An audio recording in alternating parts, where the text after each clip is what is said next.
This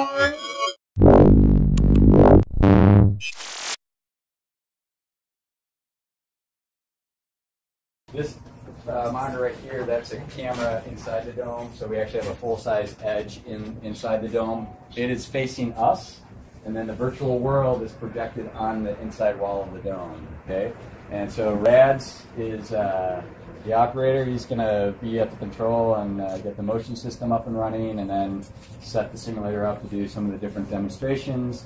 And my name is Mike Blommer. I manage the facility here, and I'll tell you a little bit about VIRTTEX and what we use it for. And after Ritas goes for her drive, we'll all go inside of the dome so you can see what the simulator looks like. And if there's still time remaining, we'll come back out here. And if I'm correct, you guys have just heard about some of the technology on the Fusion, right, with the lane. So I can show you, we had done a drowsy driver study a number of years ago and show you some of the results from one participant who was very sleepy. So it's pretty interesting. So a little bit overview of VIRTTEX. VIRTTEX stands for Virtual Test Track Experiment. It is a large motion-based simulator, which you will see in just a moment. The dome sits on these 6 hydraulic actuators. We have about 12 feet of motion side to side, front to back, about 6 feet up and down, and then it also does the roll, pitch, and yaw. So a lot of motion. We claim it's the most advanced in the automotive industry in North America. There is another simulator in North America that has a little bit more motion. It's actually situated a little bit more like the picture here, and that's at the University of Iowa. Ooh. So yes, the dome is coming forward. That gives Ritas the sensation she's actually accelerating, right?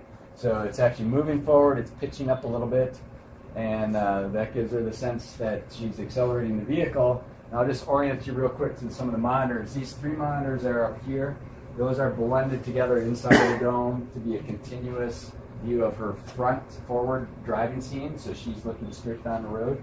She is in control.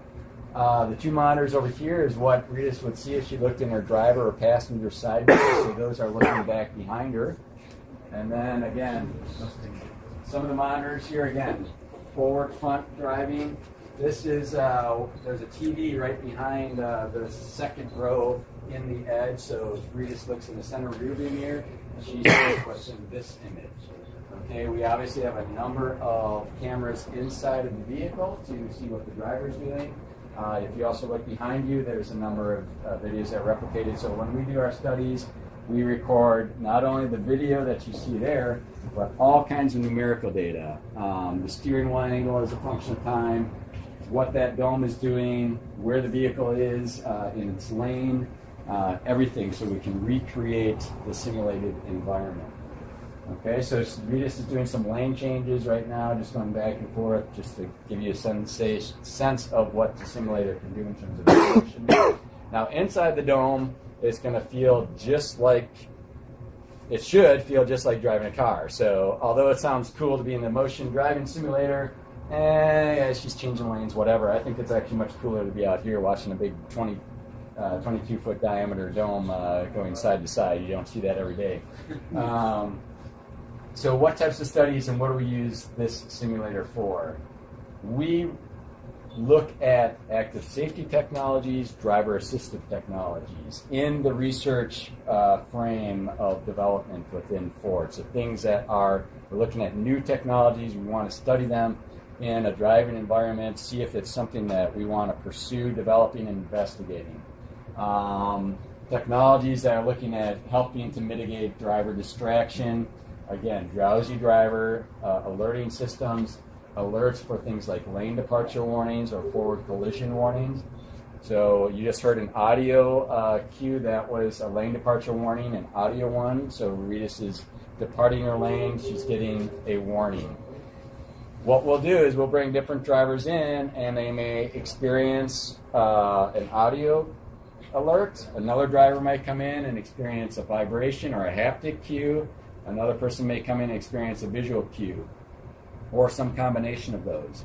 So for things like forward collision where a driver is going to suddenly, there might be a vehicle that suddenly stopped in front of you and we give you an alert, we don't then have you drive again with a different type of alert to see what your response is, because once we've surprised you that first time, people are pretty vigilant and they're ready to go on that second time. We are going to surprise Regis with a forward collision event. She's done this thousands of times, so she won't truly be surprised. But you at least get a sense for what the scenario is that we're testing. So one thing that we're going to do the distraction. All right, so we're gonna change things around here a little bit. So what's going to happen is there's going to be a bus that you can actually see it here, a big white bus. It's going to pass Regis. It's going to get a certain distance out in front of her.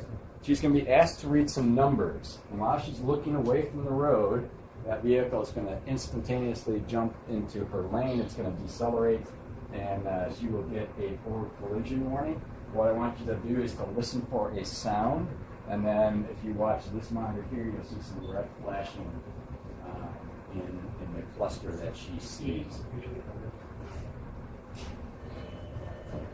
So she looks up, she's alerted, she hits the brakes, appropriate response, and prevents a crash. Right? So just a little bit of a demonstration. So let me kind of cover a couple of things. So what's going to happen is we're just going to shut the motion system down. You're going to hear a loud noise with the hydraulics reducing the pressure, so don't worry about that. But what we'll do, right, is what Regis was doing is she was looking at a monitor that was up in the center stack here. It was flashing the same numbers that we saw out here. Now, when we normally do this study, we'll bring that monitor a little bit closer down to the shifter so people are really getting their eyes off the road. And it's not because Ford's looking at putting some type of device there on the Ford vehicles, but instead that is what people do occasionally throughout their drive, right? They look away from the road.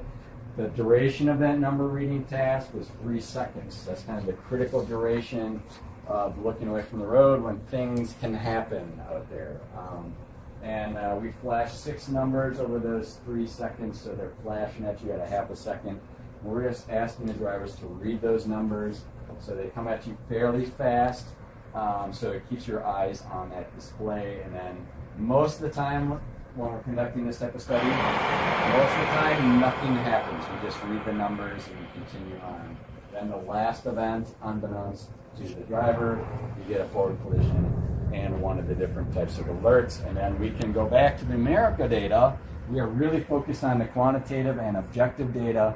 We can look at drivers' response. How quickly did they get onto the brakes or start steering after they received an alert?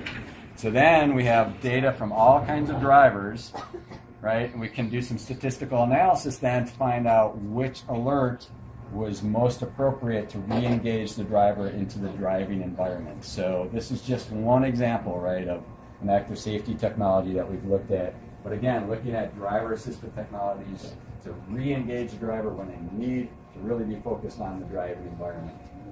Okay? So what I'd like to do now is we have a little bit of time. The bridge is rising back up. We'll go inside of the dome. We can leave bags or whatever here if you want. You can bring your cameras, video recording equipment inside of the dome. Spend some time in there. We'll come back out. Before we walk in, just a couple of things. I ask that you not touch the walls of the dome because the walls are what project the virtual world and tend to leave fingerprints, and then we have to scrub them off afterwards. The other thing, and it's nothing, just more of, it's actually more of interest. When you get in there, if you start talking, your voice is going to bounce off the walls and it sounds really weird. Okay, so it might sound like your voice is suddenly coming from behind you, or somebody talking right in front of you, their voice is off to the side, all that kind of stuff. So just a heads up on that. A couple other just pieces of information. So VIRTTEX began operation in 2001, so we're in 12th year.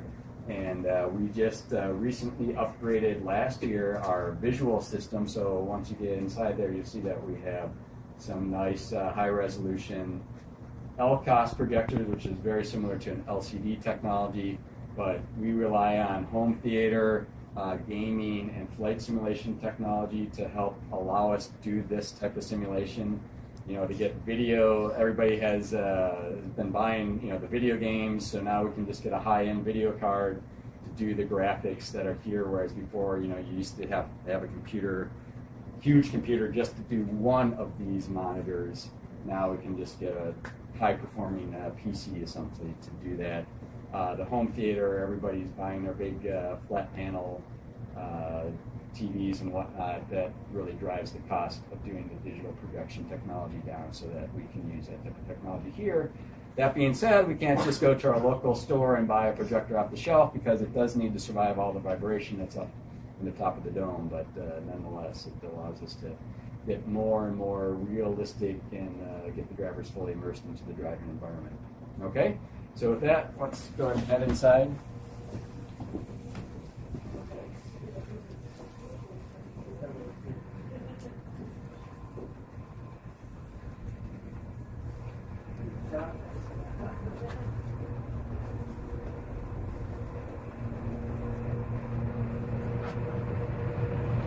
Here we go.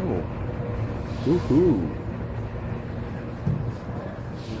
Come around, we'll try to get everybody in here, get some people going around to the front.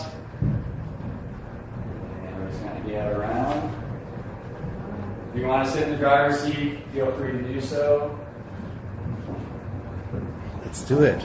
Oh wow, the sound is amazing. Now, wall this curve back in, put on towards the So floor. look at this. Be careful walking, that's up into the wall. And, Interesting. I have a little iPad in here, and you see all these speakers. This was a drivable edge. Tons of cameras. In its previous life, when we There you go. received it, we worked with the There's a microphone supplier. here, and there are more cameras here. And look at this in the back. Specifications, including painting it flat black. Interesting. So that we have reduced reflections. Very cool. Projectors. Now, when the vehicle is stationary, the simulator is stationary, we do not provide any torque on the steering wheel here. But once the driver does start driving, we do provide torque to give you that feedback like you're connected to the road. It vibrates to give you the sensation of road vibration. And gives you the sense that you're driving. Look at these huge projectors here. We do 3D sound, so we play the appropriate wind, road, engine noise. We also include the 3D effects of things like Doppler effects, so the driver is passing a vehicle or a vehicle is passing the driver. You get the whoosh sound, the Doppler effect as the two vehicles pass each other.